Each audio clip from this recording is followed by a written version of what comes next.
Сәлем құрметті ұстаздар. Бүгінгі біздің видеомызда жалпы ұстаздарға көруге керекті 5 киноны айтатын боламыз. Олай болса кеттік.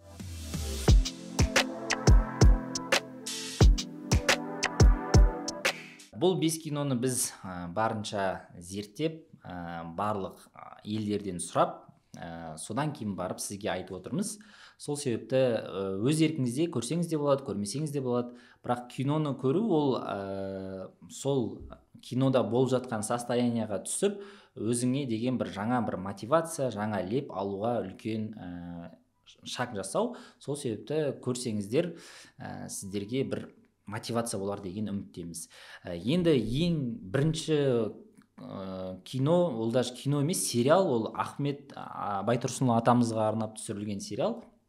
Ахмет ұлт ұстазы деп аталады. Сериалды Қазақстан телеарнасы түсірген, сол жерден қарасаңыздар болады.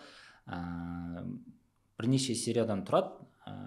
Бұл осы Ахмет атамыздың өткен қиыншылықтары жайлы, жалпы осы қалай сол кезде қиын болған, қандай ол кісілер этаптардан өткен, сол бойынша өмір баянын сипатталады. Сол себепті міндетті түрде көру керексіз, егер сіз ұстаз болсаңыз.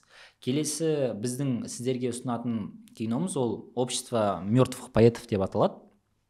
Ол жерде кино жалпы бас кейіпкердің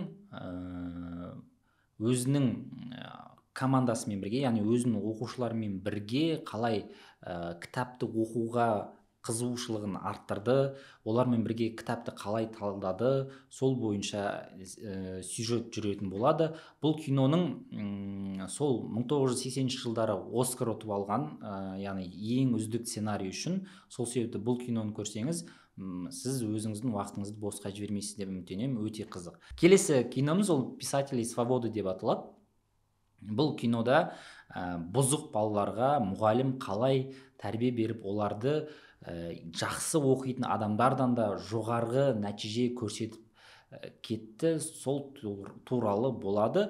Қиын балалармен өмірлері, олардың қиын, әке-шешелері түрмеге түсіп қалған, сондай өте өмірі ауыр балалармен қалай жұмыс жасау керек, қалай мұғалім тіл табысып кетті, сол бойынша кино болады. Сол себептен бұны да көруге кеңес береміз. Келесі киномыз ол «Человек эпохи Возрождения» деп аталады.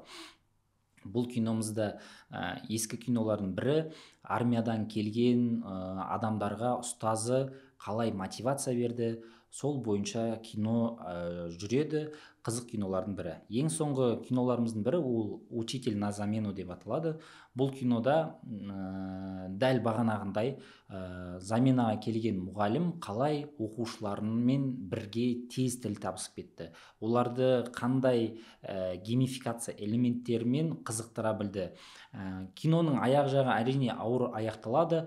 Бұл жерде баланың, ата-ананың рөлі, ұстаздың рөлі өте қатты жақсы сипатталған. Сол себепті осы 5 киноны көруге сіздерге кеңес береміз. Көріп, өздеріңіздің ойларыңызбен комментарияға бөлісе кетіңіздер. Егер көрсеңіздер, ойларыңызды күтеміз. Құрметті ұстаздар, келесі көріскенше сау саламатта болыңыздар. Более не болды енді? Кішкене еркін форматта болды,